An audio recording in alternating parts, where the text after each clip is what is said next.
Good morning, gardening friends. It's now June 24th at just before 9 a.m. and you might notice something a little different.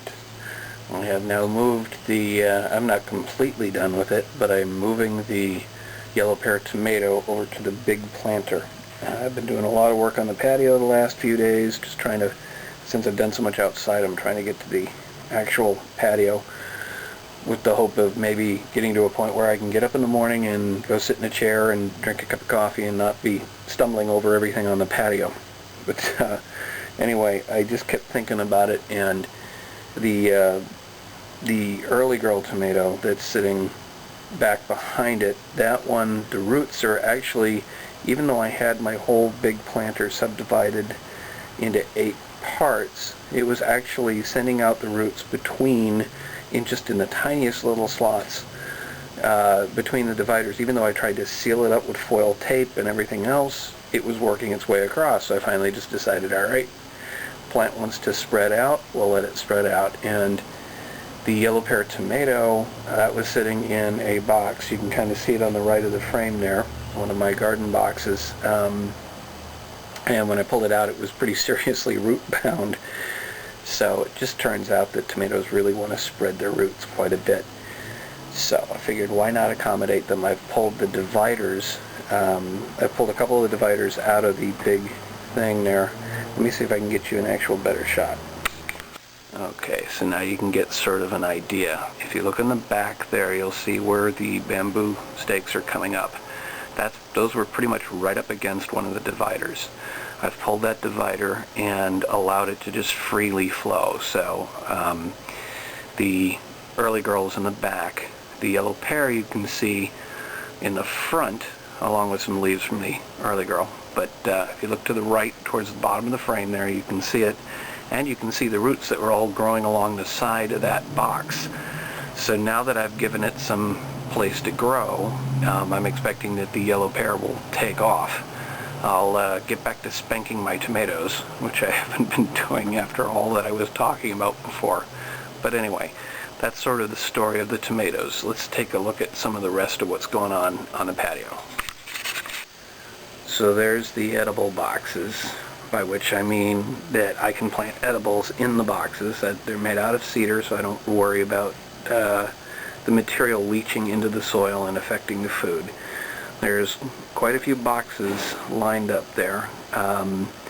Let's see, I've got, basically starting from nearest going to farthest, I've got German chamomile in the first box. I've got an unknown basil. These are the seeds that somebody gave me that I haven't been able to get to germinate just yet, but I'm giving it another shot. I've got echinacea in the third box. I've got, sorry, I'm having to look at my own, Pac-Man broccoli in the fourth box. I got the Swiss Charge is still growing, sitting there in the fifth box. I have a cucumber, a bush champion cucumber in the 6th box. And then the remaining 4 boxes, yes, there's 10 boxes. 1, 2, 3, 4, 5, 6, 7, 8, 9, 10. Yeah, 10 boxes lined up there. The last 4 I haven't planted yet. At this point I'm thinking herbs, because veggies, just, I've been having so much issues with veggies. Maybe I'll go back to them next year, try and figure out what I can grow. Beans just attract grasshoppers, and it's a mess. So that's the edibles. And then if I pan over just a bit, so I got the flower boxes I'm starting to build up again. I've got a couple of planks there which I can make a couple more flower boxes with, although as it turns out, the way this is all set up, I'm like a 1/4 inch short fitting 2 boxes in there. I'll have to figure out what I'm going to do. I may have to do a different design from the small box calculator, which is listed elsewhere in my YouTube videos, but I'll put a link here. And I'm trying to fill those out and see what I can plant. I think maybe you can see, you know what, let me zoom in a bit.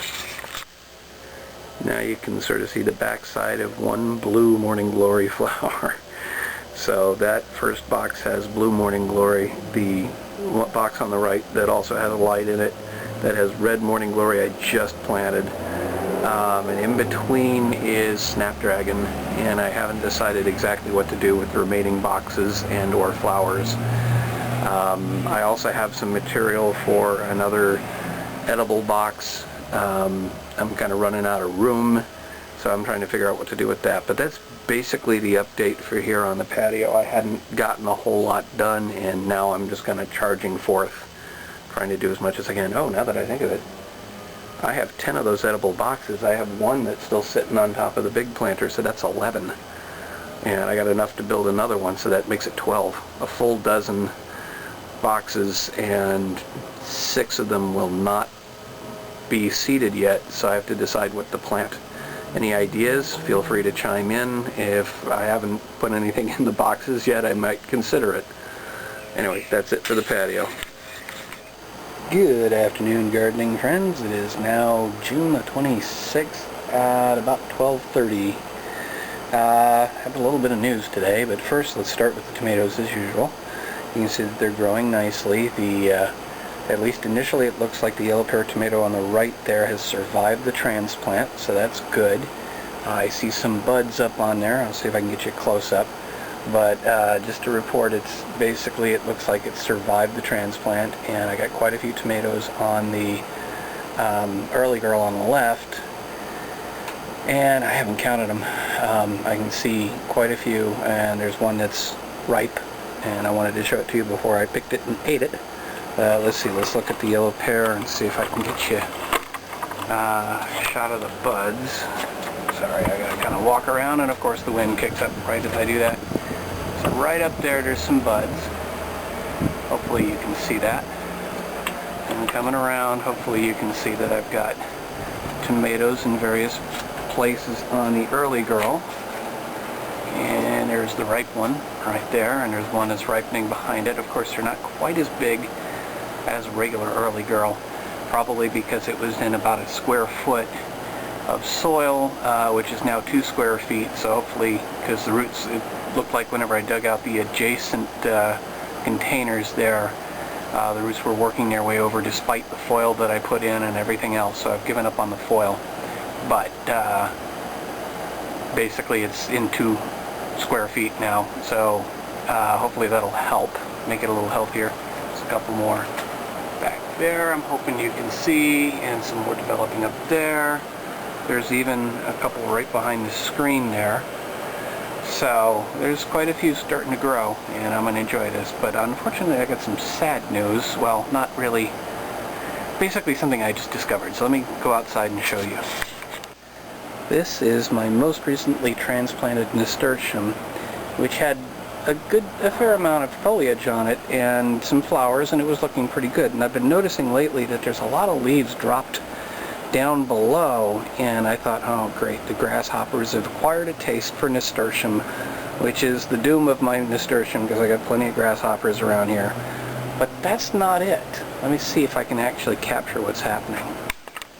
That's about as much as I can zoom in with the video here, and if you look, the stem kind of going up to the up and to the left, and it's got a flower on the end of it. You look really carefully, you might see a little caterpillar. So basically I got worms, caterpillars eating. So I'm probably going to have to sacrifice these plants entirely, because if I try and cut off all the worms, I actually see a couple more down below. If I try and get rid of them all and I miss one, they're just going to keep repopulating, and it may be in the soil. I need to look this up and figure out the proper treatment, but unfortunately I may have to, with some of these planters, just take out the plants, do whatever I do to treat the soil, and plant some seeds. Thankfully I got plenty of seeds I've harvested from these, so we'll go from there. Let me see if I can I'll try and get you a still that I might be able to get a little closer.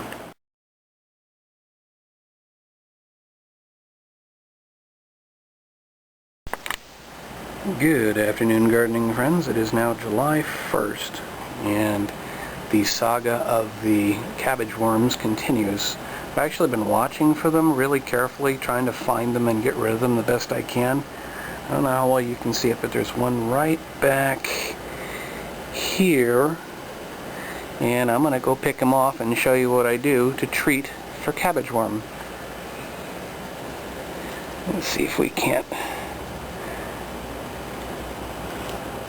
Come on. For some people, they'll be a little icky. Let me see if I can't get him off so you can get a better view of what these guys actually look like. So there you go. And now let me show you what I do to treat for them. You just kind of watch him move around a little bit. Let me actually put him somewhere where you can see him. So now I'll just watch him for a little bit before I show you how I treat.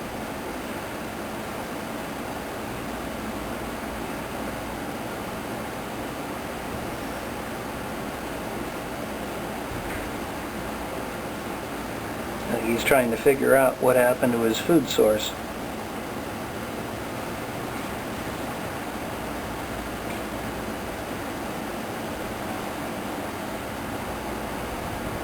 Alright, so let me see if I can get a macro shot.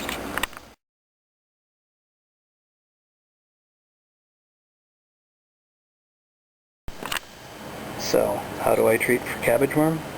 Simple. I let them sunbathe. You and your brethren are not going to get away that easily. Interestingly enough, I put him on the top of the wall. He crawled over to the edge and fell, and now he's climbing back up. I don't know. Some animals aren't necessarily that smart, but maybe we'll just have a little fun with this guy. Good evening, gardening friends. It's now July 2nd at a little past 5:30 in the evening. And I wanted to give you a couple updates that I forgot to give you, and also so I can make sure I actually document what I've done. So this will be relatively short, and then I think this will be it for the episode, and I'm going to release it. So, you've already seen the tomatoes. They're hanging on despite the heat and humidity, the humidity is a surprise for Southern California. But we've got the early girl on the left, we've got the yellow pear on the right, and let me just kind of show you real quick. I'll go mobile here. About the sun there, but on the yellow pear, I don't know how well you can see, I got a couple that are turning yellow. They're really small. Just give you some perspective here. They're really small, but you know, those are the first tomatoes on there. There's a couple more up above that are growing, and so maybe they'll get bigger now that I put it in a much bigger, yeah, it's about 2 square feet now. And I wanted to say that first I planted eggplant in this front one here. I had this in the back that I was trying to decide what to plant. So I put eggplant in there, and in the back I've got Malabar spinach up against the screen, and I've got Swiss chard in a closer range. Now nothing's germinated here, but let's see. I planted these yesterday, July 1st, and I planted these on the 30th, and I planted those yesterday on July 1st. So that's it for the patio. Let's go take a look outside at a couple things. So I'm not sure if I covered these 2 planters on the left and the right here. The one in the middle is just an Andina that's probably dead. We're going to keep giving it a shot. They're supposed to be relatively indestructible, but for some reason this one just sort of started and then declined. It never really got going. But on the left and the right I planted a whole bunch of nasturtium. I've been saving the seeds, and I've been saving them by color, so I'm going to do that again. As I was saying, I planted a bunch of nasturtium, and if I remember right, it's either going from brown in the middle to yellow on the outside, or yellow in the middle to brown on the outside. I suspect I started with brown in the middle, so that would be brown, red, orange, and then yellow. Varying different colors, and hopefully something that looks kind of like a rainbow, but then again, maybe saving the seeds is only the difference between light and dark. So I may get a total mix, and if it's a mix, it's not a problem. But that was probably about a week ago, and I'm sorry I didn't actually document it at the time. But let's call it a week. So that puts us back to the 25th, 26th, maybe 27th of June. So that's it for that. In the 3 big planters, we've got one that's only got a few seedlings in it. We got one, I've got a few more over there, and we have the one that's doing really well. I'm not sure why there is such a difference, except this one's over in a different position and probably getting a different amount or kind of sunlight. So that's it for the big planters and that update. And for the pergola project, this is on the right side. You can see we've got a few plants that have sprouted. I've been actually I probably should turn the planters, at least the round one, I've been turning like a quarter turn every so often, just kind of change where the sun hits so that hopefully more seeds will germinate. Once they break the surface, they should be able to get more of the sun. At least that's kind of my theory on that one. So, and then we got the planter down below, which has got one sprout in it. Like I saw more. Let me see if we can move over here. Let me show you this one. It's going to be a little hard to see, but there's two sprouts in the back there, and that's in part because I flipped it around. Those were in the front, now they're in the back. Maybe I'll flip it again soon. Oh, actually, now that I look at it really carefully, let me see if I can zoom in for you. It's really hard to see against the brown background, but there is one little sprout in the sort of lower left corner there, or near the lower left corner. So that's that one. And I'll let you stare at the ones on the left now. You see there's a couple of sprouts in the round planter. There's one sprout in the rectangular on the bottom. And on the right there's an interesting sprout. Let me zoom in for that one. Hopefully you can see that. It's got some nice little frilly stuff going on. So that's definitely not the moonflower or morning glory. That's something else. And actually, now that I look at it, the one to the left there, let me go down a little. That is 3 petals as opposed to the 2 or 4 that I'm used to with the morning glory. So that's something else different. So now I can kind of see what I'm getting. If I look up in the round planter, those look more like what I'm used to seeing with morning glory. At least the bigger one is morning glory or moonflower. They're related. So that's it for the update, and we'll see if we can't post this tonight.